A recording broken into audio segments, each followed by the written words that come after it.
നമസ്കാരം. ദിനക്കുര്യൻ ചാറ്റ് ഷോയിൽ നിങ്ങൾക്ക് ഇന്ന് എനിക്ക് ഏറ്റവും വലിയ ആരാധനയായ ഒരു പുരുഷനുമായിട്ടാണ് ഇരിക്കുന്നത്. ഞാൻ പറഞ്ഞു, ഞാൻ ആദ്യമായിട്ട് കണ്ട സിനിമാ താരം എൻ്റെ കുട്ടിക്കാലത്ത് അദ്ദേഹമായിട്ടുള്ള കുറേ നല്ല നിമിഷങ്ങൾ എനിക്ക് കിട്ടി. അത് കഴിഞ്ഞ് പിൽക്കാലത്ത് സാറിനെ ഒന്ന് എനിക്ക് കാണാനുള്ള ഭാഗ്യമുണ്ട്. അത് നല്ലൊരു കാണലായിരുന്നില്ല. എന്നിരുന്നാലും സാറിൻ്റെ സൗമ്യം, എപ്പോഴും ചിരിച്ചുകൊണ്ടിരിക്കുന്ന ഈ സാറിനെ, നമ്മുടെ മലയാളിക്ക് പ്രിയങ്കരനായ മധു സാറിനെയാണ് നമുക്കിന്ന് കിട്ടിയിരിക്കുന്നത് നമുക്ക് ചാനലിന് വേണ്ടിയിട്ട്. കൂടെ നമ്മുടെ സതീഷ് സാറും ഉണ്ട്. സതീഷ് സത്യൻ സാറിൻ്റെ പപ്പായയുടെ ഓർമ്മ ദിവസമാണ് വരുന്ന ജൂൺ 15-ാം തീയതി. അപ്പോൾ നമ്മൾ ഇന്നിരിക്കുന്ന മധുസാറുമായിട്ടിരിക്കുന്നതെന്ന് പറഞ്ഞാൽ സത്യൻ സാറുമായിട്ട് കുറച്ച് ഓർമ്മകൾ മനസ്സിലാക്കാനാണ്. ആദ്യമായിട്ട് എന്നാണ് സാർ സത്യൻ സാറിനെ സാറ് കാണുന്നത്? സത്യൻ സാറിനെ ആദ്യമായിട്ട് ഞാൻ കാണാൻ തുടങ്ങിയത് ഞാൻ സെൻറ്റ് ജോസഫ് സ്കൂളിൽ പഠിക്കുന്ന കാലത്ത് അദ്ദേഹം അതിൻ്റെ നടയിൽ കൂടെ സൈക്കിളിൽ പോകുമായിരുന്നു. ശരി. അപ്പോൾ ഇങ്ങനെ അവിടെ പഠിപ്പിച്ചിട്ടുണ്ട് അദ്ദേഹം ടീച്ചറായിരുന്നു സെൻറ്റ് ജോസഫ് സ്കൂളിൽ. അതെ അതെ. അപ്പോൾ ഒന്ന് പറഞ്ഞിട്ടുണ്ട് ഇദ്ദേഹം അന്ന് പോലീസിലായിരുന്നു, ഇവിടെ പണ്ട് ഇവിടെ ടീച്ചറായിരുന്നു എന്ന് പറഞ്ഞിട്ട് സൈക്കിളിൽ പോകുന്ന ഒരു പ്രത്യേക സ്റ്റൈലിലാണ്. പിന്നെ ഞാൻ സ്കൂളിലെ ടീച്ചറായിരുന്നുണ്ട്, എല്ലാവരും ഇദ്ദേഹം പോകുമ്പോൾ നോക്കും. അപ്പം പിന്നെ ഞാൻ ഇങ്ങനെ ചൂണ്ടിക്കാണിച്ചു ഇദ്ദേഹം. സാറിന് എനിക്കൊന്ന്, ഞാൻ എവിടെയോ വായിച്ചു, സാറിനും സൈക്കിളുമായിട്ട് ഭയങ്കര ബന്ധമാണ്. സാറിന്റെ സുഹൃത്തുക്കളുമായിട്ട് സൈക്കിളുമായിട്ട് എപ്പോഴും പോകുന്നത്. അതുകൊണ്ട് സൈക്കിൾ പോയിക്കൊണ്ടിരുന്നത്. ഇത് കോളേജ് കയറിയിട്ടല്ല, സെന്റ് ജോസഫ് സ്കൂളിൽ പഠിക്കുമ്പോൾ. ഓക്കെ. അപ്പൊ ആദ്യം അന്നാണ് സത്യം മാഷിനെ കാണുന്നത്. അന്ന് മിക്കവാറും കാണുമായിരുന്നു. അപ്പൊ എന്താണ് ആദ്യത്തെ ഒരു പിക്ചർ? അത് സാറിന് അഭിനയിക്കാൻ ഒരു ആഗ്രഹം ഉണ്ടെന്ന് അറിയില്ലല്ലോ. സിനിമയിലേക്ക് വരാനുള്ള ആഗ്രഹം ഒന്നും ഉണ്ടായിരുന്നില്ല? ഒന്നുമില്ല. കുട്ടിക്കാലത്തൊന്നും അങ്ങനെ പഠിച്ചോണ്ട് സിനിമയിൽ വരണം എന്നുള്ള ആഗ്രഹമല്ല, ഈ അഭിനയത്തിനോടുള്ള താല്പര്യം. അപ്പം സ്കൂൾ കാലത്തും ഒക്കെ അഭിനയം ഉണ്ടായിരുന്നു. അത് കഴിഞ്ഞിട്ട് സാറ് സ്കൂൾ ഓഫ് ഡ്രാമയിലൊക്കെ പോയി പഠിച്ചു വന്നു. ആദ്യത്തെ മലയാള സിനിമയിൽ എപ്പോഴാണ് പിന്നെ സത്യൻ മാഷിനെ കാണുന്നത്? പിന്നെ സാറിനെ കാണുന്ന ഇതുപോലെ സിനിമയിൽ അഭിനയിക്കാൻ വേണ്ടിയിട്ട് പോകുമ്പോൾ AVM സ്റ്റുഡിയോ ആണെന്ന് തോന്നുന്നു, അതിൻ്റെ ഫ്ലോറിൽ വെച്ചിട്ട് എൻ്റെ ആദ്യത്തെ ദിവസം അദ്ദേഹം കൂടെയുള്ള ഷോട്ടായിരുന്നു. എങ്ങനെയായിരുന്നു സാർ? മൂട് പടം ആയിരുന്നില്ല ആദ്യത്തെ? അത് മണവാട്ടി പെണ്ണീരാണ്. മൂടുപടം ഓർക്കുന്നുണ്ട് സാർ ആദ്യത്തെ ഇൻട്രാക്ഷൻ എങ്ങനെയാണ്? വളരെ വർഷക്കാലം മുമ്പാണ്. ഓർക്കുന്നുണ്ട്. അദ്ദേഹം വലിയൊരു സൂപ്പർ സ്റ്റാറാണ് സാർ. ഒരു സിനിമയിൽ മലയാളത്തിൽ അങ്ങനെ സൂപ്പർ സ്റ്റാർ എന്ന് പറഞ്ഞ പോസ്റ്റ് കാണിക്കുന്ന ശരി. എന്നാലും സാറിന് ഒരു വലിയൊരാളാണ് സാറ് ആയിട്ട് വരുന്നത്. അങ്ങനെ വലിയ ആളായിട്ട് തന്നെ ഞാൻ കണ്ടു. അപ്പൊ എന്നെ ഒരു ശിഷ്യനായിട്ട് അദ്ദേഹവും കണ്ടു. ആ രീതിയിൽ തന്നെ പെരുമാറുകയും ചെയ്തു. സാറിനൊരു കോൺഫിഡൻസ് ഒക്കെ കിട്ടി. അന്നത്തെ കാലത്ത് എനിക്കൊന്ന് ഡയലോഗ് ഒക്കെ പഠിച്ചിട്ടാണല്ലേ, ഒരുപാട് കാണാൻ പാഠം പഠിച്ചിട്ടാണ് ഞാൻ പഠിച്ചിട്ട്. നമ്മള് കഥാകൃത്തുക്കൾ മാറ്റാൻ സൗണ്ട് റെക്കോർഡ് ചെയ്തുകൊണ്ടിരുന്നത് ഫിലിമിൽ തന്നെയായിരുന്നു. ഈ പ്രോംപ്റ്റ് ചെയ്തിട്ട് എടുത്തു കഴിഞ്ഞ് പിന്നെ ഡബ് ചെയ്യുന്നത് വലിയ പാടല്ല. അതിന് ഇത്രയും സൗണ്ട് നെഗറ്റീവ് ചിലവാകും, മറന്നുപോയാൽ വീണ്ടും റീടേക്ക് ചെയ്യണ്ടേ, അതിന് ചിലവ് സൗണ്ട് നെഗറ്റീവാണ്. അത് ശരി. അപ്പൊ ഈ കുത്തും കോമയൊക്കെ ചേർത്ത് പറയണമല്ലോ സാർ ഡയലോഗ് അല്ലേ? എല്ലാം വികാരം എല്ലാം ഉൾക്കൊണ്ട ഡയലോഗ് പറയണോ അല്ലേ? അതല്ലേ ജോലി. ഓക്കെ. അപ്പൊ അത് ആ സിനിമയാണ് ആയുധം. എത്ര സിനിമയിൽ സാറും സത്യൻ സാർ അഭിനയിച്ചിട്ടുണ്ട്? എണ്ണി നോക്കിയില്ല, 10-30 ഉണ്ടല്ലേ. ഏതെങ്കിലും സിനിമയിൽ സെക്കൻഡ് ഫിഡിലല്ലാതെ പ്രതിനായകനായിട്ട് ഞങ്ങളുടെ കാലഘട്ടത്തിൽ സാറും അത്രയും സിനിമകളൊന്നും നമ്മളൊന്നും കണ്ടിട്ടില്ല. ഈ കുറച്ച് സിനിമകൾ സത്യൻ സാറിന്റെ ഒന്നും സാറിന്റെ പ്രതിനായകനായിട്ട് അല്ല സാറ് അങ്ങനെ ഓപ്പോസിറ്റ് റോളോ അല്ലെങ്കിൽ ഈ പറഞ്ഞ പോലെ എല്ലാം സെക്കൻഡ് ഫിഡിൽ ക്യാരക്ടേഴ്സ് ആണോ സാർ ചെയ്തിരുന്നത് സത്യൻ സാർ? ഓൾമോസ്റ്റ് അല്ലേ. സാറിന് അതിലേതെങ്കിലും ഇഷ്ടപ്പെട്ട സാറിന്റെ കഥാപാത്രം, സത്യൻ മാഷിന്റെ കഥാപാത്രം എടുത്ത് പറയാൻ? പലതുമുണ്ട്, പല പടങ്ങളുണ്ട്. അതിലൊരു വളരെ ഇൻറ്റിമേറ്റായിട്ട് അഭിനയിക്കേണ്ടി വന്നിട്ടുള്ളത് തുമ്പന്റെ മക്കളാണ്. അതിനെക്കുറിച്ച് സാറൊന്ന് പറയാമോ? സാറിന്റെ എന്തായിരുന്നു അതിനെ കുറിച്ചുള്ള സാറിന് തോന്നാൻ കാര്യം? ഞങ്ങൾ ബ്രദേഴ്സായിട്ടാണ്. അപ്പൊ മിക്കവാറും സീൻസ് ഞങ്ങൾ ഒരുമിച്ചുണ്ടാവും. അപ്പൊ ഒരുമിച്ച് ഞങ്ങൾ പാട്ട് പാടുന്നുണ്ട്, കളവണ്ടി പോകുന്നുണ്ട്, പിന്നെ അത് കഴിഞ്ഞ് പിണങ്ങുന്നുണ്ട്, തല്ലുകൂടുന്നുണ്ട്. അങ്ങനെ കൂടുതൽ. എന്തെങ്കിലും മറക്കാനാവാത്ത അനുഭവങ്ങളുണ്ടോ സാർ ഷൂട്ടിംഗ് ലൊക്കേഷനിൽ സാർ സത്യൻ മാഷിനായിട്ട് എടുത്ത് പറയാനായിട്ട്? ഓരോ ഇൻസിഡൻസ് ആലോചിച്ച് നോക്കുമ്പോൾ പലതും മറക്കാൻ വെക്കാത്ത. എന്തായാലും ഞങ്ങളുടെ ഈ പുതിയ തലമുറയ്ക്ക് സാറിന് പറയാൻ പറ്റുന്നുണ്ട്? അങ്ങനെ മറക്കാൻ വയ്യാത്തല്ലേ, എല്ലാം മറക്കാൻ ഒക്കാത്തതാണ്. ഓക്കെ. എന്നാലും ഞങ്ങൾക്ക് സത്യൻ മാഷിനെ കുറിച്ച് സാറിൻ്റെ മനസ്സിലുള്ള ഏതോ ഒരു അടുത്ത് ഞാൻ വായിച്ചു, സാറ് പറഞ്ഞതല്ല, സത്യൻ മാഷ് വരുമ്പം എന്താണ് സെറ്റ് മുഴുവൻ പിൻ ഡ്രോപ്പ് സൈലന്റ് ആവും എന്നുള്ളത്. അത് സത്യമാണ്. അതാണല്ലേ. അതായത് എല്ലാവരും ഒരു ഗുരുവായിട്ട് തന്നെയാണ് കരുതുന്നത്. ഓക്കെ. പിന്നെ അദ്ദേഹം പെരുമാറിയിരുന്ന കുറേയൊക്കെ പെരുമാറ്റത്തിൽ പോലീസുകാരനെ പെരുമാറ്റം ഉണ്ടായിരുന്നു. സാറിന് പേടിയുണ്ടായിരുന്നു ഇത് പോലീസുകാരെ വഴക്ക് പറയുമോ അല്ലെ ദേഷ്യപ്പെട്ടിട്ടുണ്ടോ? അങ്ങനെ ദേഷ്യപ്പെട്ടിട്ടില്ല, വേറെ സെറ്റിലൊക്കെ പേടിക്കേണ്ട വന്നിട്ടുണ്ട്. ഓക്കെ. അപ്പൊ സാറ് ഫസ്റ്റ് ഈ പറഞ്ഞ തൊമ്മന്റെ മക്കളുടെ ക്യാരക്ടറാണ് സാറ്.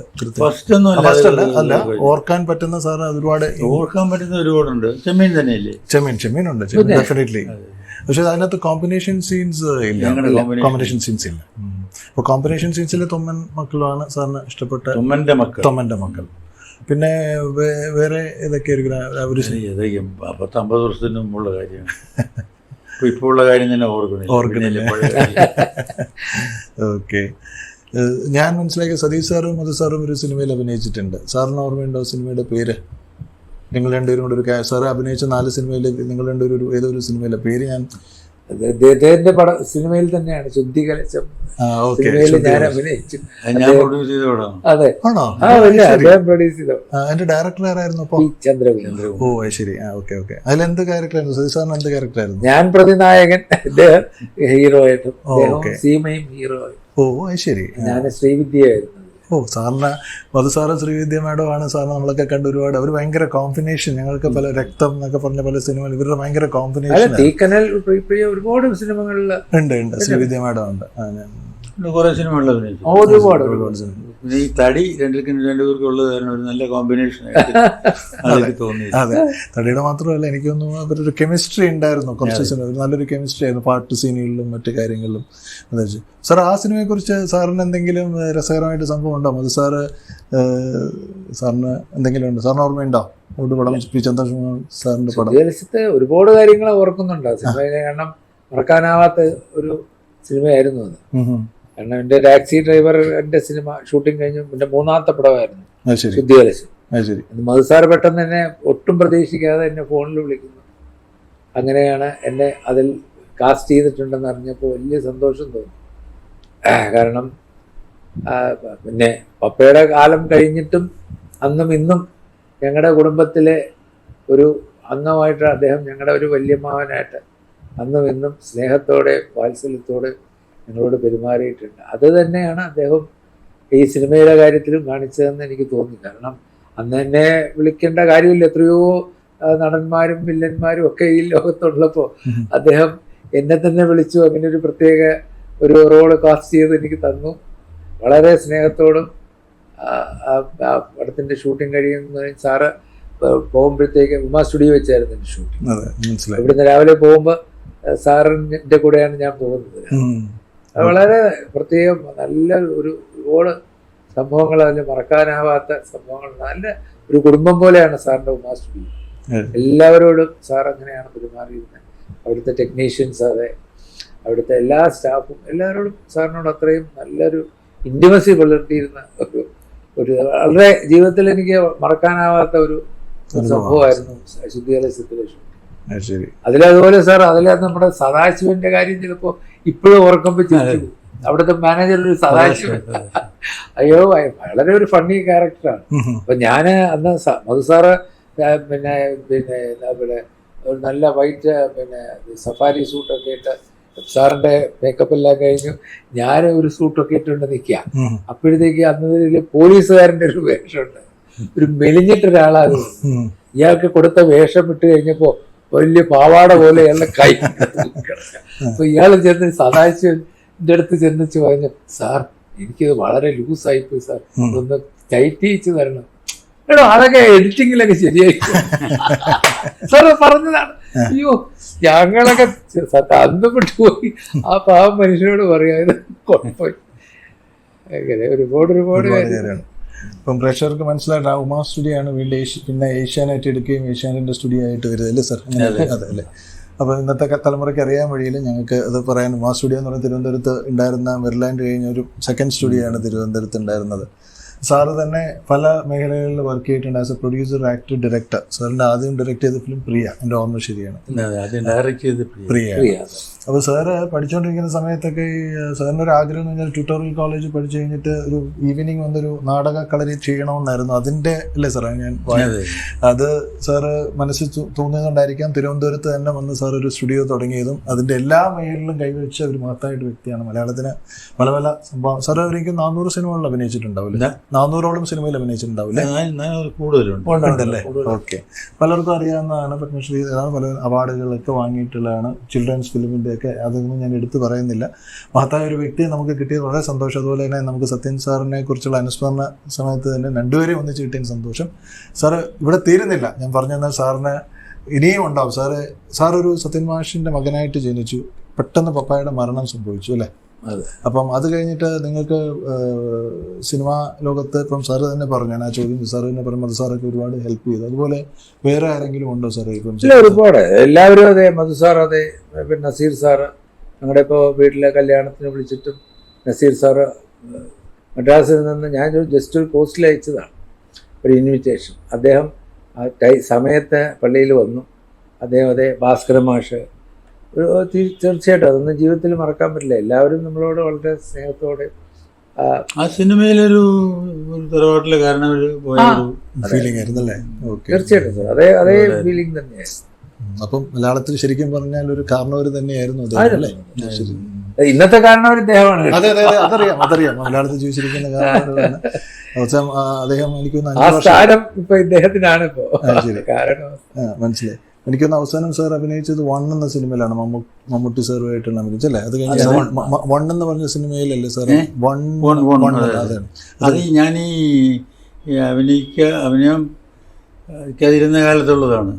കോവിഡൊക്കെ കഴിഞ്ഞിട്ട് മമ്മൂട്ടി ഇതുപോലെ ഒന്ന് ഇവിടെ ഇരുന്നിട്ട് ഇങ്ങനൊരു പടം ഉണ്ടായില്ല, ഒരു എൻ്റെ ഗുരുവിൻ്റെ ഒരു റോളാണ് സാർ അഭിനയിച്ചത്. ഞാൻ പറഞ്ഞു ഞാൻ ഇങ്ങനെ പോണില്ല, ഞാൻ ഈ തൽക്കാലം വയ്യാത്ത കാരണം തത്തക്കാപ്പത്തൊക്കെ എന്നാണ് നടക്കുന്നത്. അതിന് മുമ്പേ അത് വേണ്ടെന്ന് വെച്ച കാരണം എന്നാൽ ഇവിടെ വന്ന് എടുത്തോളാം സാറിന്. ഇവിടെ വന്ന് നോക്കിയിട്ട് ഇവിടെ എല്ലാം മാറ്റി അലമാരിയൊക്കെ വെച്ച് കൂക്ക് വെച്ച് പ്രിൻസിപ്പളിൻ്റെ മുറിയാക്കണം. ഞാൻ പറഞ്ഞു ഇവിടെ ആസിറ്റി ഷൂട്ട് അങ്ങ് ചെയ്താൽ മതി. അവരെങ്ങനെ ഈ കണ്ണമ്പള്ളി ജംഗ്ഷനിൽ അങ്ങോട്ട് പോകുമ്പോൾ 3ാമത്തെ വീടില്ലേ, അവരെങ്ങനെ ഇൻഫ്ലുവൻസ് ചെയ്ത് അവിടുത്തെ ഒരു വീട്ടിൽ ശരിപ്പെടുത്തി വൈകിട്ട് 6 മണിക്ക് പോയി 9 മണിക്ക് തിരിച്ചു വന്നു. പക്ഷെ നന്നായിരുന്നു സാർ, നല്ലൊരു അല്ലേ? മമ്മൂട്ടിയുടെ മനസ്സിൽ നിന്ന് വന്നതാണ്. അദ്ദേഹത്തിന്റെ ഗുരുവായിട്ട് അഭിനയിക്കുന്ന എക്സാക്ട്ലി. അതെന്തോ ഞാൻ തന്നെ വേണം, അത് നിർബന്ധമായിരുന്നു. നിങ്ങളൊക്കെ ഞാൻ പോയത് വളരെ ഇവരും കണ്ടിട്ടുണ്ട് സിനിമ. അവരും പറയുന്നത് അടിപൊളിയാണ്, ക്രൂവും പറയുന്നത് സാർ വന്ന് ജസ്റ്റ് 2 സീനോ എന്തോ ഗൈഡൻസ് എന്തോ കൊടുക്കുന്ന ഒരു ഇപ്പം ശാരീരമായിട്ട് സാറിന് നടക്കാൻ ബുദ്ധിമുട്ടുണ്ടാണ് സാർ ഇപ്പം അഭിനയിക്കാത്ത അല്ലേ? ശരീരം എനിക്ക് ആളുകളെ മുമ്പേ ഇങ്ങനെ ആരെങ്കിലും പിടിച്ചു നടത്തുന്നത് അല്ലെ ഈ ഗുണ്ടം കൊണ്ട് അതിന്റെ ആ ഒരു ഓടല്ലേ? മനസ്സിലായി. കുറെ അധികം ഓടിയില്ലേ വണ്ടി, ഇനി കുറെ ഷെഡി കിടക്കട്ടെ. സാറിപ്പം 90 years ആയിട്ടുള്ള നമ്മുടെ മലയാള സിനിമകളിൽ കാണുന്നവരാണ്. ഞങ്ങളെപ്പോലുള്ള യങ്സ്റ്റേഴ്സും നിങ്ങളെപ്പോലെ യങ്സ്റ്റേഴ്സും പ്രേക്ഷകർക്കൊക്കെ അഭിമാനിക്കാൻ പറ്റുന്ന മാധവൻ നായർ സാർ അല്ലേ? അതാണ് നമ്മൾ മധു എന്ന് പറയുന്നത്. അത്യധികം ബഹുമാനമാണ്. സാറും സത്യൻ സാറുമായിട്ടുള്ള ഒക്കെ ജീവിതകഥകൾ ഒരുപാട് ഞാൻ മനസ്സിലാക്കിയിട്ടുണ്ട്. സാർ എന്തെങ്കിലും ഓർത്തെടുത്ത് പറയാൻ പറ്റുമെങ്കിൽ? എല്ലാം ഓർത്ത് പറയാനുള്ളതാണ്. അത് വലിയ ഒരു ഗ്രന്ഥം ഒരു കസേരയിലിരുന്ന് പറയാൻ പറ്റില്ല. ഏതെങ്കിലും പർട്ടിക്കുലറായിട്ട് സംഗതി ചോദിച്ചാൽ പറയാമെന്ന് ബന്ധത്തിനെ കുറിച്ച് ഒരു പ്രസംഗം നടത്താൻ ശരി അല്ല സാർ. പപ്പ മരിച്ച ശേഷവും പപ്പ ചെയ്യേണ്ട ഒരുപാട് റോള് സാർ ചെയ്തു. വലിയൊരു ഞാൻ അതിനെപ്പറ്റി പഠിച്ചിട്ട് പറയാ. ഈ പറഞ്ഞ പോലെ പിന്നെ ഏണിപ്പടികൾ, ഏണിപ്പടികൾ സിനിമ പപ്പയെടുത്ത് തോപ്പിൽ ബാസി അദ്ദേഹം സ്ക്രിപ്റ്റ് കൊണ്ട് കൊടുത്ത് പപ്പ വായിച്ചു പറഞ്ഞു, ആ കൊള്ളാം ബാസി, നന്നായിട്ടുണ്ട്, പക്ഷെ ഈ ഏണിപ്പടികൾ എനിക്ക് കയറാൻ പറ്റുമെന്ന് തോന്നുന്നില്ല എന്ന് പറഞ്ഞ് പുള്ളി തിരിച്ചു കൊടുത്തു. മധു സാറാണ് അതിന് കറക്റ്റ് ആള്. അദ്ദേഹം തന്നെ ചെയ്തത്. One of his best performances. അതേപോലെ തന്നെ സാർ മറ്റേ സിന്ദൂര ചെപ്പ് അല്ലേ, അതൊക്കെ നല്ല ഗംഭീര റോളുകളായിരുന്നു. അതൊക്കെ പപ്പയെന്ന് പറഞ്ഞ് വിചാരിച്ചിരുന്ന റോളുകളൊക്കെ പിന്നെ പപ്പയുടെ കാലശേഷം ചെയ്തത് സാറാണ്. ഒരുപാട് പടങ്ങൾ അങ്ങനെയാണ്. പെട്ടെന്ന് ഓർത്ത് പറയാൻ പറ്റില്ല. ഒരുപാട് സാറിനെ ഒരുപാട് കാര്യങ്ങളുണ്ട്. സാറിൻ്റെ ഇപ്പം സത്യമാഷിന് മാറ്റുന്നത് സാർ ഇപ്പം ഹൗ ആർ യു എന്ന ചോദ്യത്തിൽ സാർ ശരീരമാസ കാലിൻ്റെ ബുദ്ധിമുട്ട് അല്ലാണ്ട് സാറിൻ്റെ ജീവിതത്തിലേക്ക് എങ്ങനെ പോകുന്നു? ഇപ്പോഴും ഭക്ഷണത്തിനൊക്കെ താല്പര്യമുള്ള സാറാണോ? ഭക്ഷണമൊക്കെ ഭക്ഷണം പണ്ടേ വലിയ താല്പര്യമൊന്നും ഉണ്ടായില്ല. പക്ഷേ ഞാനൊരു സാർ ഒരു കുട്ടികൾക്കൊരു മെസ്സേജ് കൊടുത്തപ്പം എല്ലായിടത്തും പറഞ്ഞു നിങ്ങൾക്ക് സ്വന്തമായിട്ട് പാചകം ചെയ്യാൻ കഴിവാണ് ആദ്യം ഇന്ന് ഉണ്ടാക്കേണ്ടതെന്ന് പറഞ്ഞു. സാർ അതെന്താ അങ്ങനെ പറയാൻ കാര്യമൊന്നും നല്ല കാര്യമാണ്. അപ്പം ഞാൻ വിചാരിച്ചു സാറിന് ഭക്ഷണത്തിന് അധികം താല്പര്യമുള്ള അല്ലല്ലേ? ശരി. സാർ പൊതുവേ വെജിറ്റേറിയൻ ഭക്ഷണമൊക്കെ കഴിക്കുന്നതാണോ അതോ നോൺ വെജ് ഒക്കെ കഴിക്കും? നോൺ വെജ് നിർബന്ധമൊന്നുമില്ല, കൊണ്ടേ കഴിക്കും. ഇപ്പോഴും വായനയൊക്കെ ഉണ്ട്. സാറിൻ്റെ വായനയാണ് സാറിൻ്റെ ഏറ്റവും വലിയ സുഹൃത്തെന്ന് ഞാൻ പറഞ്ഞു കേട്ടിട്ടുണ്ട്. എന്ത് തരം നോവൽസാണ് സാർ വായിക്കുക? എന്താണ് വായനയായിരിക്കും സാർ? എനിക്ക് വായിക്കാൻ ഏറ്റവും ഇഷ്ടം നാടകമാണ്, അത് കിട്ടുന്നില്ല. അത് ശരി. നോവല് ഒരു ധാരാളം നോവലുകൾ വായിക്കാൻ ശ്രമിക്കാറുണ്ട്. കുറച്ച് കഴിയുമ്പോൾ സുഖമായിട്ട് തോന്നുന്നില്ല. ഇപ്പോൾ പഴയതുപോലെ എല്ലാത്തിനായിരിക്കാം. യങ്സ്റ്റേഴ്സിന് ഇഷ്ടപ്പെടുമായിരിക്കാം. എനിക്ക് കണ്ടിന്യൂ ചെയ്ത് വായിക്കാൻ തോന്നുന്നില്ല. പുതിയ സിനിമകളൊക്കെ സാറ് കാണാറുണ്ടോ സാർ? സിനിമകൾ ഇപ്പോൾ കാണുന്നത് ഞാൻ പഴയ സിനിമകൾ അധികം കണ്ടിട്ടില്ല. ഓഹോ, അത് ശരി. കാരണം പടം റിലീസ് ചെയ്യുന്ന കേരളത്തിലും ഞങ്ങൾ മദ്രാസിലും അല്ലേ. ശരി. എന്റെ പടങ്ങൾ തന്നെ വളരെ കുറച്ചേ ഞാൻ കണ്ടിട്ടുള്ളൂ. അതൊരു ന്യൂസാണല്ലോ സാർ. അപ്പൊ സാർ അടുത്ത ഏതായാലും അതിലൊരു പകുതി കണ്ട് തീർത്തു. ഇനി ഒരു പകുതി കാണാം. സാർ അടുത്തപ്പം കണ്ട ഏതാ സിനിമ? സാറിന്റെ തന്നെ സിനിമ ഏതാ ഓർക്കുന്നുണ്ടോ? ഇന്നലെ രാത്രി കണ്ടു നിർത്തിയത് 6-ാം തമ്പുരാനായിരുന്നു. സാറ് കണ്ടിട്ടില്ല 6-ാം തമ്പുരാൻ? ഞാൻ ഇതിനു മുമ്പ് ശരി.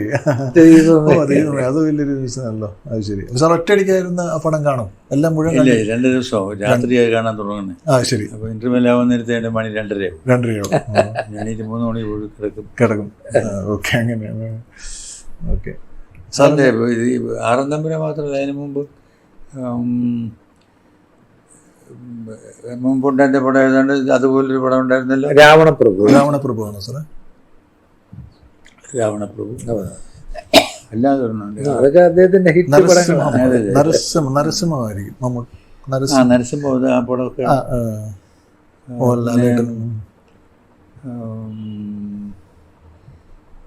വലിയ ഹിറ്റായൊരു പടം ഉണ്ടല്ലോ, ഈ പണിക്കരും മറ്റേ രഞ്ജി പണിക്കരും സുരേഷ് ഗോപി. രഞ്ജി പണിക്കരില്ല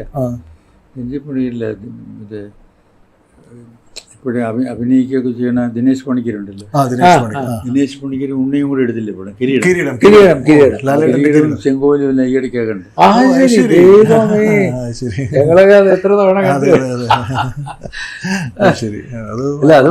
ഭയങ്കര ന്യൂസ് ആണല്ലേ സാറിന് ഇപ്പോഴാണുള്ള സമയം കിട്ടി. എല്ലാം ഈ ചാനൽസിൽ കൂടെ ടി.വിയിൽ കാണാൻ പറ്റും. യൂട്യൂബിലില്ല, എല്ലാ ചാനൽസിലും കിട്ടുമല്ലോ പഴയ നല്ല പടങ്ങളെല്ലാം. അപ്പം അത് തൊട്ട് അവസാനം പുതിയതായിട്ട് ഇറങ്ങിയ പടത്തില് വർഷങ്ങൾക്ക് ശേഷം വന്നല്ലേ ഇപ്പോൾ, അതും കണ്ടു. അത് ഫുള്ള് പഴയ എന്താണ് ചെന്നൈ ഇതാണല്ലോ, കോടമ്പകം സ്റ്റോറി ആണല്ലോ. എന്തെങ്കിലും റീകളക്ട് ചെയ്യാൻ പറ്റുമോ സിനിമ സാറിന്റെ കാലഘട്ടത്തിൽ? എന്തെങ്കിലും ഏതായാലും റീകളക്ട് ചെയ്യാൻ പറ്റുന്നുണ്ട് കുറേ. അതിനകത്ത് മറ്റേ പയ്യനുണ്ടല്ലോ മോഹൻലാലിന്റെ അവനൊരു ഫുൾ ലെങ്ത് ആക്ടറായിട്ട് ആദ്യം എഴുതിയാൽ മറ്റേതൊക്കെ ഉണ്ടായിരുന്നു, കുറേയൊക്കെ പടങ്ങളുണ്ടായിരുന്നു അടിപൊളി അക്രമമൊക്കെ ആയിട്ട്. പക്ഷെ ഒരു ഹീറോ എന്നുള്ള രീതിയിൽ ത്രൂ ഔട്ട് അഭിനയിച്ചത് ആദ്യം ഇതാണെന്ന് തോന്നുന്നു. അല്ലെങ്കിൽ ഞാൻ കാണുന്ന ആദ്യം ഇതാണ്. ഇതിന് മുമ്പ് ഒരു പടം ഉണ്ടോ സാർ ഇതേ കോമ്പിനേഷൻ തന്നെ? ഹൃദയം ഇത്രയൊന്നും ഇല്ല. ഓക്കെ, ഇത് ഫുൾ ലെങ്ത് ആയിട്ട് വന്നത്. ഹൃദയം സാറ് കണ്ടു? അപ്പോൾ ഹൃദയം കണ്ടായിരുന്നു. OTT വരുന്നെല്ലാം കാണും അല്ലേ? ഓ, വെരി ഗുഡ്. അത് കൊള്ളാം. സാർ പുതിയ ടെക്നോളജി ആവേശം കണ്ടു. ഓ, അത് ശരി. സിനിമ മറക്കാൻ പറ്റില്ല സാറ്, സിനിമ കൂടെ ഉണ്ട് സാറിന്റെ ജീവിതത്തിൽ. OTT വരുന്നെല്ലാം ഞാൻ ഇപ്പോൾ കണ്ടിരിക്കും. അപ്പം അന്നത്തെയും എനിക്കറിയാം ഒരുപാട് വ്യത്യാസങ്ങൾ വന്നിട്ടുണ്ട്. അപ്പം സാറിന് അന്നത്തെ സിനിമ ഇതിൻ്റെ അതോ കാലത്തിൻ്റെ ഒരു മാറ്റം ഉണ്ടാവും, എന്നാലും അന്നത്തെ ഒരു ഇതാണോ ഇന്നത്തെ ഇതാണോ സാറിന് കുറച്ച്? അങ്ങനെയൊന്നും പറയാനില്ല. അത് ഈ ജനറേഷൻസ് മാറുന്ന ഒരുപാട് ചേഞ്ചസ് വരും, മനസ്സിലായില്ലേ? അപ്പോൾ എല്ലാം അന്നത്തെ ഇന്ന് കൊണ്ടിരിക്കുന്നവർ പറയും അന്നത്തെ എല്ലാം ഗംഭീരമായിരുന്നു എന്ന് പറയും, എന്നെ പോലുള്ളവർ. ഇപ്പോൾ ഉള്ളവർ പറയും അതൊക്കെ ബോറായിരുന്നു. ഇല്ലേ? സംഗതിയിലൊന്നുമില്ല, എല്ലാം ഓരോ ചേഞ്ചസ് ആണ്. ഇന്നിപ്പോൾ എനിക്കൊന്ന് കുറച്ചും കൂടെ നാച്ചുറൽ ആക്ടിങ് ആണ്, ഡ്രമാറ്റിക് വേണ്ട എന്നൊക്കെയാണ് ആൾക്കാരുടെ ഒരു കാഴ്ചപ്പാട്. സാറ് പറഞ്ഞാൽ ഇപ്പോഴാണ് കൂടുതൽ ഡ്രമാറ്റിക് ആയത്. ഇപ്പോഴാണ് ഡ്രമാറ്റിക് ആയത്. നാച്ചുറൽ ശരിയാ. ആക്ടിങ്സിന്റെ ഒരു 70s ഉണ്ടായിരുന്നു. 80s പകുതി വരെയൊക്കെ കൂടുതൽ നാച്ചുറൽ ആയിരുന്നു, കൂടുതൽ റിയലിസ്റ്റിക് ആയിരുന്നു. ശരി. അപ്പോൾ അതൊരു സിനിമയായിട്ട് കാണുക, കഥകളിയായിട്ട് കാണുക. ഈ കഥകളി അല്ലെങ്കിൽ ജീവിതമായിട്ടും സിനിമയെ ജീവിതമായിട്ടും കാണരുത്. വളരെ ഗുഡ് പോയിന്റ് ആണ് സാർ. ഇത് ഒരു കഥ പറയാൻ വേണ്ടിയിട്ട് ഒരു മീഡിയ ചെയ്യുന്ന കലാപരമായ ഒരു പ്രസന്റേഷൻ. ഡാൻസ് കാണും, പാട്ട് കാണും, സ്റ്റണ്ട് കാണും, ഇതെല്ലാം ജീവിതത്തിലുണ്ടെന്ന് വെച്ചില്ല. ഇപ്പോൾ റിയലിസം അന്വേഷിച്ച് പ്രത്യേകിച്ച് ഇപ്പോഴത്തെ സിനിമയിൽ പോകരുത്. ഒരു മനുഷ്യൻ താടിയിൽ ഇടിച്ചാൽ അവനെ അവനോളം പൊങ്ങി 3-4 സമരസാലത്തടിച്ച് താഴെ വന്ന് എണീറ്റ് വന്ന് വീണ്ടും പഠിക്കേണ്ട കാലം ഇല്ലേ? വിശ്വസിക്കാൻ കറക്റ്റ് സാർ. പണ്ടൊക്കെ നാച്ചുറൽ ആയിട്ടുള്ള അടി എന്ന് പറഞ്ഞാൽ അടി അത് തന്നെ. പടങ്ങൾ കണ്ടാൽ തോന്നിയപ്പം മിക്കവാറും നമ്മുടെ വീട്ടിലും അല്ലാത്ത സ്ഥലത്തെല്ലാം ഇട്ടിരിക്കുന്ന ഫർണിച്ചറെല്ലാം ആരെങ്കിലും എടുത്ത് വീഴുന്നല്ലോ താഴെ വീഴും. ഏത് ഫർണിച്ചറും കൊടുത്തതിൽ വീണ് പൊട്ടി വീഴും എന്നുള്ള ഉറപ്പാണ്. അങ്ങനെ അതൊന്നും അങ്ങനെ കാണരുത്. കഥ പറയാൻ എങ്ങനെ കുറച്ച് എന്താ പറയുക സ്വാദിഷ്ടമായിട്ടെന്ന് പറയാം. കഥയെ പറഞ്ഞു പറയാൻ വേണ്ടിയിട്ട് ഉപയോഗിക്കുന്ന ഉപാധികൾ. അപ്പോൾ ഒരു എല്ലാവരും ജനലിൽ കൂടെയോ അല്ലെങ്കിൽ അടുക്കളയിൽ വാതിലിൽ കൂടെയോ നോക്കി കാണുന്ന കഥയല്ല. മനസ്സിലായി. ഒരു കഥ പറയുകയാണ്, കഥകളി പോലെ, വേറെ എന്തെങ്കിലും ഇതുപോലെ സിനിമ നാടകം ഉണ്ടെങ്കിൽ നല്ല നാടകങ്ങളൊന്നും തന്നെ ജീവിതത്തിൽ അതുപോലെ സംസാരിച്ചാൽ സ്റ്റേജിൽ പറയുന്ന ഒന്നും ഓഡിയൻസ് കേൾക്കില്ലല്ലോ. കറക്റ്റ്, ശരിയാണ്. അപ്പോൾ ശബ്ദം ഉറപ്പിക്കണം, കയ്യിലെ ഹാവഭാവങ്ങളെല്ലാം വലുതാക്കി കാണിക്കണം നാടകത്തിൽ. പിന്നെ ഓഡിയൻസിനെ ഫേസ് ചെയ്യണം, കഴിയുന്നിടത്തോളം ഫേസ് ചെയ്യാണെന്ന് തോന്നാതെ. അതൊക്കെ നാടകത്തിൻ്റെ ടെക്നിക്ക്. വേറെ ടെക്നിക്ക്. ഈ അന്ന് ഫുള്ള് ബൗണ്ട് സ്ക്രിപ്റ്റുമായിട്ടാണോ സാർ എല്ലാം അത് നിങ്ങൾ തുടങ്ങുന്ന പ്രോഗ്രാം? ഫുൾ ബൗണ്ട് സ്ക്രിപ്റ്റുമായിട്ടായിരിക്കും അല്ലേ? ഫുൾ സ്ക്രിപ്റ്റുമായിട്ടായിരിക്കും സിനിമ അന്ന് സ്റ്റാർട്ട് ചെയ്യുന്നത് അല്ലേ? അതിനകത്ത് പുള്ളി പാറ്റങ്ങൾ ഉണ്ടാവാറുണ്ടോ അന്നത്തെ കാലത്ത്? അല്ലാതെ പ്രധാന കഥാപാത്രങ്ങൾ താല്പര്യമുള്ളവരെല്ലാം സ്ക്രിപ്റ്റ് വായിച്ചിട്ടാണ് അഭിനയിക്കുന്നത്. ഞാൻ സ്ക്രിപ്റ്റ് വായിച്ചിട്ടാണ് അഭിനയിച്ചിട്ടുള്ളത്. ശരി. സ്ക്രിപ്റ്റ് വായിച്ച് നമ്മൾ ഡയലോഗ്സ് ഒക്കെ കാണാപ്പാടം പഠിച്ചിട്ടായിരിക്കും. കാണാപ്പാടം ഒന്നും പഠിക്കുന്നത്. സ്ക്രിപ്റ്റ് വായിച്ച സംഗതി മനസ്സിലാക്കും. കാരണം കാണാപ്പാടം പഠിച്ചിട്ട് ആവശ്യമില്ല. ഒരു ഷോർട്ടെന്ന് പറഞ്ഞാൽ 1 മിനിറ്റ് 1.5 മിനിറ്റല്ലേ നിൽക്കും, അല്ലെ 2 മിനിറ്റ്. അല്ലെ 5 മിനിറ്റ് വെച്ചോളൂ. ഇതിനകത്ത് വരുന്ന ഡയലോഗ് കാണാൻ പഠിക്കാതെ ഒന്ന് കേട്ട് കഴിഞ്ഞാൽ ഉടനെ റിപ്പീറ്റ് ചെയ്യാൻ സാധിക്കുമല്ലോ. അല്ലെങ്കിൽ പിന്നെ ആക്ടർ അല്ലല്ലോ. ഇപ്പം അതുമല്ല. ഇപ്പം എന്ന് വെച്ചാൽ ഇപ്പോൾ എല്ലാം ആരിഫ്ലെക്സ് ക്യാമറയോ അങ്ങനെയുള്ള ക്യാമറ പുറത്ത് പോയിട്ട് ചന്തയിലും അവിടെ ഇവിടെയൊക്കെ അല്ലേ ഷൂട്ട് ചെയ്യണേ. അപ്പോൾ ഔട്ട്സൈഡ് നോയ്സൊക്കെ ധാരാളം വരും. അപ്പോൾ ഡയലോഗ് കറക്റ്റായിട്ട് എടുത്തിട്ട് കാര്യമില്ല. ഏതായാലും ഡബ് ചെയ്യണം. അതുകൊണ്ട് പ്രോംപ്റ്റിങ് വന്നു. പ്രോംപ്റ്റിങ് വന്നുകൊണ്ട് അഭിനയിക്കുന്നവർക്ക് അതൊരു സൗകര്യമായി. പിന്നെ പോയി ഡബ് ചെയ്യണം. പക്ഷേ എന്ത് ചെയ്യാം, ഈ ആളുകൾ പറയുന്നതിൽ ആ ഒരു റിയാലിറ്റി ഉണ്ടല്ലോ. ഈ പ്രോംപ്റ്റിങ്ങിൻ്റെ ആ രീതിയിൽ ഞാൻ പോയിട്ട് വരാം, അപ്പം മറ്റൊക്കെ വരാം എന്നുള്ള കേട്ടിട്ടാ പറയണം. അങ്ങനെയുള്ള ബുദ്ധിമുട്ടുകളുണ്ട്. മനസ്സിലായി. പിന്നെ അത് കേട്ട് പറഞ്ഞ് എന്നെ പോലുള്ള ആൾക്ക് സംസാരിക്കാൻ തന്നെ ആരെങ്കിലും പ്രോംപ്റ്റ് ചെയ്യണമെന്ന് ആരെങ്കിലും തെറി പറയണമെന്നില്ല, ആരെങ്കിലും പുറത്ത് നിന്ന് പറയണം എങ്കിലായിട്ട് പറയാൻ. സാറ് എത്ര സിനിമകൾ സാറ് സംവിധാനം ചെയ്തിട്ടുണ്ട്? എത്ര സിനിമകൾ സംവിധാനം ചെയ്തിട്ടുണ്ട്? 14 സിനിമ. അത് സാറിന്റെ സ്ക്രിപ്റ്റായിട്ട് സാർ എഴുതിയതൊന്നുമില്ല, നോവൽസ് അല്ല ചെയ്തിട്ടുള്ളതെല്ലാം വേറെ ആൾക്കാർ എഴുതിയത്, വേറെ ചെയ്തു. അതെല്ലാം ഉണ്ട്. കനികര കുമാരുള്ള സാറുണ്ട്, ജി ശങ്കരപ്പുള്ള സാറുണ്ട്, സുവല്ലൂർ കൃഷ്ണൻകുട്ടിയുണ്ട്. പിന്നെ അങ്ങനെ വേറെ കുറേ ആൾ എഴുത്തുകാരെ ഞാൻ തന്നെയുണ്ട്. പിന്നെ മറ്റേ ഡ്രമാറ്റിസ്റ്റ് ഉണ്ടല്ലോ, ട്രാൻസ്പോർട്ട് വർക്ക് ചെയ്യുന്ന കാമക്രോധ മോഹോക്കൽ നമ്മൊക്കെ എഴുതിയുണ്ട്. അത് ശരി. സാറിൻ്റെ സിനിമകളിലൊക്കെ പാട്ടുകൾക്കും വളരെ ഇമ്പോർട്ടൻസ് കൊടുത്തിട്ടുണ്ട് സാറുണ്ട്. അപ്പം ഓ പ്രിയ എന്നൊക്കെ സാറിൻ്റെ പടത്തിൽ. എന്നാൽ ഇപ്പോഴും അതെനിക്കൊന്ന് റീക്രിയേറ്റ് ചെയ്തിട്ടുണ്ട് ഏതൊരു സിനിമയ്ക്ക് വേണ്ടി. ഓ പ്രിയ എന്ന് പറഞ്ഞൊരു അത് ഞാൻ ഏകനാണെന്നുള്ളത്. ഞാൻ ഏകനാണ്. അതിലെ പാട്ട് അത് നല്ല പാട്ടും അത് വീണ്ടും അവസാനം പാട്ട് ആ പാട്ട് വീണ്ടും റീക്രിയേറ്റ് ചെയ്യുന്ന ഒരു സിനിമയിൽ അടുത്ത ഒരു 3-4 വർഷം മുമ്പ് സിനിമ. അപ്പോൾ പാട്ടുകൾക്കും സാർ ഭയങ്കര ഇമ്പോർട്ടൻസ് കൊടുക്കുന്നു. സാറിൻ്റെ ഡയറക്ടർ എല്ലാം പെടുത്തിട്ടുണ്ട്. അപ്പം സാർ ഒരു സിനിമ ഒരു ഡയറക്ടറിൻ്റെ പെർസ്പെക്റ്റീവ് നോക്കുമ്പോൾ സാറ് കഥയ്ക്കായിരിക്കുമല്ലോ സാർ മുൻതൂക്കം കൊടുക്കുന്നത് അല്ലേ? അന്നത്തെ കാലത്തൊക്കെ എപ്പോഴും കഥയ്ക്കാണല്ലോ ഇമ്പോർട്ടൻസ്. എന്താ ഒരു സ്ക്രിപ്റ്റ് എടുക്കുമ്പം നമ്മളൊരു താരങ്ങളെ പിന്നെയാണ് നിശ്ചയിക്കുന്നത് അല്ലേ? ഇപ്പം അതാണോ നല്ലത്, അതോ താരങ്ങൾക്ക് വേണ്ടിയിട്ടുള്ള സാറിൻ്റെ കാഴ്ചപ്പാട്? ഇപ്പം അത് ആവശ്യമായിട്ട് വരുന്നതാണ്, അല്ലാതെ അത് നല്ലതോ ചീത്തയോ നോക്കിയിട്ടില്ല. നമ്മളാ ഒരു കുറേയൊക്കെ 60-70 കൊണ്ട് പബ്ലിഷ്ഡ് ആയിട്ടുള്ള നല്ല നോവൽസിൻ്റെ പിക്ചറൈസേഷനൊക്കെ കഴിഞ്ഞു, മനസ്സിലല്ലേ? പിന്നെ ഈ പടം പിടിക്കാൻ കൊള്ളാമെന്നുള്ള നോവലുകൾ ഉണ്ടായിരിക്കാം, ആരെയും കണ്ണിപ്പെട്ടിട്ടില്ല. ഉണ്ടാക്കി തന്നെ വളരെ കുറച്ചേ ഉള്ളത്, കിട്ടിയിട്ടില്ല. അപ്പോൾ അങ്ങനെ വന്നപ്പോൾ കഥ ഉണ്ടാക്കേണ്ടി വന്നു. കഥ ഉണ്ടാക്കേണ്ടി വന്നപ്പോൾ ആരാണ് അഭിനയിക്കുന്നത് ചോദിച്ചു പിന്നെയാൾ അയാൾക്കെല്ലാം കൂടെ പറ്റിയെടുക്കേണ്ടി വന്നു. കുറെ കഴിഞ്ഞ പിന്നെ കഥ എഴുതുന്നത് തന്നെ ഇന്ന ആളാണെന്ന് വിചാരിച്ചിട്ടായി. ഇപ്പോഴും ഏതാണ്ട് അങ്ങനെ തന്നെയാണ്. സാർ സതീഷ് സാർ, എന്തായാലും നമ്മളിന്ന് വന്നത് സാറിൻ്റെ പപ്പയെക്കുറിച്ച് സംസാരിക്കാനാണ്. അപ്പം പപ്പയെക്കുറിച്ച് എന്തെങ്കിലും വീട്ടിൽ വന്നിട്ട് മധു സാറിനെ കുറിച്ചൊക്കെ പറഞ്ഞ ചരിത്രമുണ്ട്? എന്തെങ്കിലും ഷൂട്ടിംഗ് കഴിഞ്ഞ് വന്നിട്ട് എന്തെങ്കിലും ഓർമ്മിപ്പിക്കാൻ പറ്റുന്ന സംഭവങ്ങൾ? ഇപ്പം ഷൂട്ടിംഗ് ഇവരൊരു കുടുംബം പോലെയാണ് കഴിഞ്ഞത്, മലയാളത്തിൻ്റെ കാരണവരാണെന്നൊക്കെ സത്യം സാർ പറയും. വീട്ടിൽ വന്നിട്ട് സാർ എന്നാണ് മധു സാറിനെ ആദ്യമായിട്ട് കാണുന്നത്?